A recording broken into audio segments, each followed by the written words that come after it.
Hello అండి. Welcome back to Sai talks. మన last వీడియోలో శ్రీరంగం ఫుల్ టూర్ డీటెయిల్స్ తెలుసుకున్నాం కదా. ఈ వీడియోలో మధుర మీనాక్షి అమ్మన్ టెంపుల్ గురించి తెలుసుకుందాం. నేను శ్రీరంగం నుండి మధురై వెళ్ళాను. శ్రీరంగం పంజాపూర్ బస్ స్టాండ్ నుండి మధురైకి డైరెక్ట్ బస్సెస్ ఉంటాయి. నేనున్న హోటల్ నుండి పంజాపూర్ బస్ స్టాండ్కి క్యాబ్ బుక్ చేసుకున్నాను. 380 తీసుకున్నారు. మీరు బస్సుకు కూడా వెళ్ళొచ్చు. బస్కి వెళ్ళాలంటే రంగనాథస్వామి ఆలయం రాజగోపురమైన సౌత్ గోపురం నుండి స్ట్రైట్గా వెళ్తే వాకబుల్ డిస్టెన్స్లో బస్ స్టాండ్ ఉంది. అక్కడ నుండి పంజాపూర్ బస్ స్టాండ్కి బస్సెస్ ఉన్నాయి. శ్రీరంగం నుండి మధురై 150 కిలోమీటర్ల దూరంలో ఉంది. 3 గంటల టైం పడుతుంది.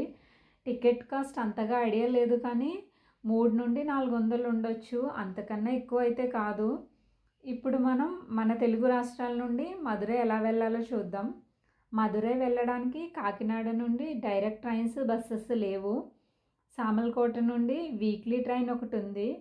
హైదరాబాద్, విజయవాడ, వైజాగ్, రాజమండ్రి, ఏలూరు, తిరుపతి నుండి వీక్లీ ట్రైన్స్ ఉన్నాయి. హైదరాబాద్, విజయవాడ, తిరుపతి నుండి డైరెక్ట్ బస్సెస్ కూడా ఉన్నాయి. మనం వీటి నుండి చెన్నై వెళ్ళి అక్కడి నుండి కూడా మధురై వెళ్ళొచ్చు.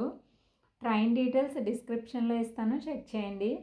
నేను టెంపుల్ దగ్గరికి వెళ్ళిన తర్వాత చాలా ఫీల్ అయ్యాను, టెంపుల్ చూడడానికి లేకుండా పోయిందని. ఎందుకంటే అక్కడ రిపేర్ వర్క్స్ జరుగుతున్నాయి, పెయింట్స్ వేస్తున్నారంట. గోపురాలు ఏమీ చూడడానికి లేదు, అసలు మొత్తం అన్ని కర్రలతో కట్టేసి ఉన్నాయి. లోపలికైతే మొబైల్ అయితే అస్సలు ఎలో లేదు, స్టార్టింగ్లోనే ఇచ్చేయాలి మనం. టెంపుల్ ఎంట్రన్స్లో లగేజ్ పెట్టుకోవడానికి లాకర్స్, చెప్పుల స్టాండ్ ఉన్నాయి. చెప్పులకైతే మనీ ఏం పే చేయాల్సిన అవసరం లేదు, లగేజ్కి అయితే పే చేయాలి. ఈ ఆలయం టైమింగ్స్ ఉదయం 5 గంటల నుండి 12:30 వరకు, సాయంత్రం 4 గంటల నుండి 9:30 వరకు. ఇక్కడ ఫ్రీ దర్శనం 50, 100 దర్శనాలు ఉన్నాయి. 50, 100 ఏ టికెట్ తీసుకున్నా దర్శనం లైన్ అయితే ఒకటే. ఇప్పుడు మనం ఈ ఆలయ నిర్మాణం విశిష్టత గురించి తెలుసుకుందాం. ఇది తమిళనాడులో మదురైలో ప్రసిద్ధమైన మీనాక్షి అమ్మన్ ఆలయం. తమిళనాడులో అత్యంత పురాతనమైన దేవాలయాల్లో ఇది ఒకటి.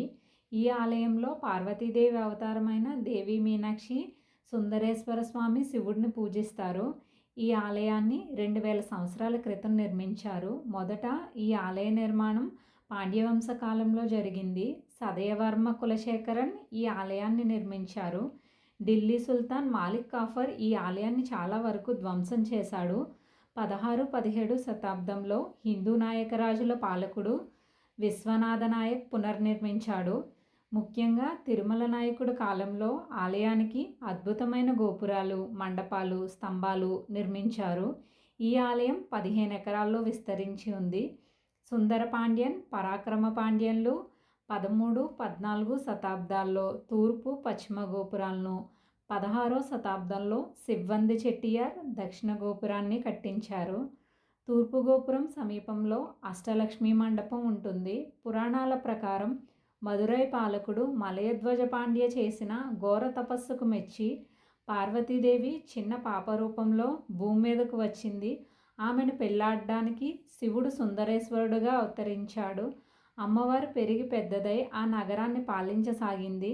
విష్ణుమూర్తి తన చెల్లి పెళ్లి చేయడానికి వైకుంఠం నుండి బయలుదేరతాడు.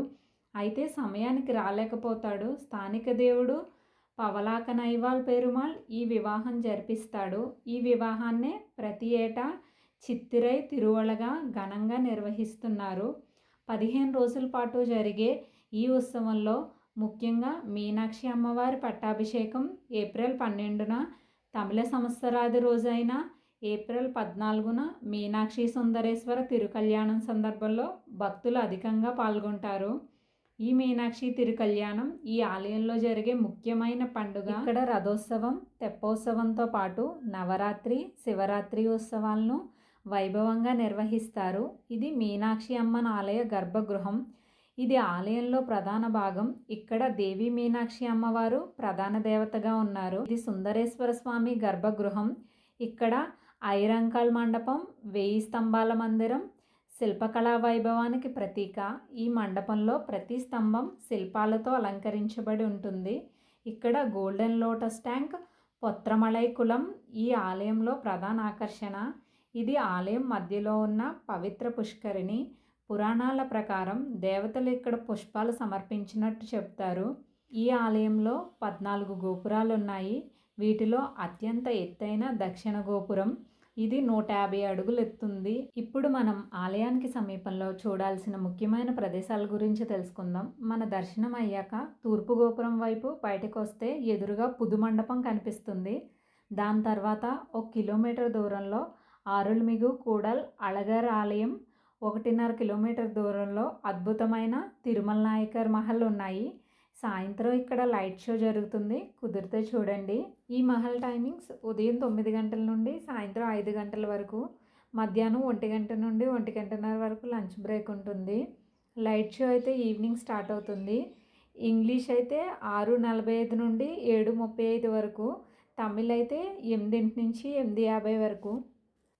ఇక్కడి నుండి 3 కిలోమీటర్ల దూరంలో మధురై ఇస్కాన్ ఆలయం, 4 కిలోమీటర్ల దూరంలో గాంధీ స్మారకం మ్యూజియం, వండయూర్ మారియమ్మన్ తెప్పకులం ఉన్నాయి. ఇవన్నీ ఫస్ట్ డే చూసేలా ప్లాన్ చేసుకోండి. తర్వాత రోజు సుబ్రహ్మణ్య స్వామి 6 ముఖ్య క్షేత్రాల్లో ఒకటైన తిరుప్పరంకుండ్రం ఆరుల్మిగు సుబ్రహ్మణ్య స్వామి ఆలయం దగ్గర స్టార్ట్ చేసి తర్వాత దానికి దగ్గరలో ఉన్న సమనర్ కొండలకి వెళ్ళండి.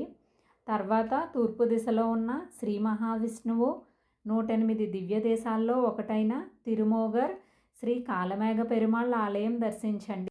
అక్కడి నుండి అళగర్ కోవెల్ రోడ్డు వైపు వెళ్తుంటే సుబ్రహ్మణ్య స్వామి 6 ముఖ్య క్షేత్రాల్లో ఒకటైన పళముదిర్చోలై ఆలయం, శ్రీ మహావిష్ణువు 108 దివ్య దేశాల్లో ఒకటైన ఆరుల్మిగు కళ్ళలగర్ సుందర్రాజ పెరుమాళ్ ఆలయం ఉన్నాయి. చూడండి, ఇక్కడే నూపురుగంగా తీర్థం, ఈ కొండపైన ఉన్న నూపురుగంగా రక్కయ్య ఆలయం తప్పక చూడాల్సిన ప్రదేశాలు.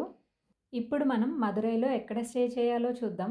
రైల్వే స్టేషన్ నుండి బస్ స్టాండ్ నుండి 1 కిలోమీటర్ దూరంలో మీనాక్షి టెంపుల్కి వాకబుల్ డిస్టెన్స్లో శ్రీ తిరుపతి రెసిడెన్సీ ఉంది.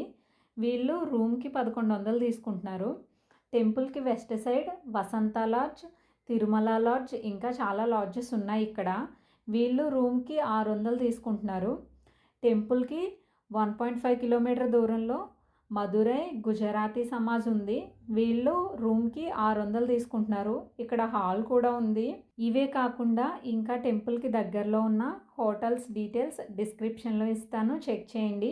ఇక్కడితో నా మదురై ట్రిప్ కంప్లీట్ అయ్యింది. ఇక్కడి నుండి నేను తంజావూరు వెళ్తున్నాను.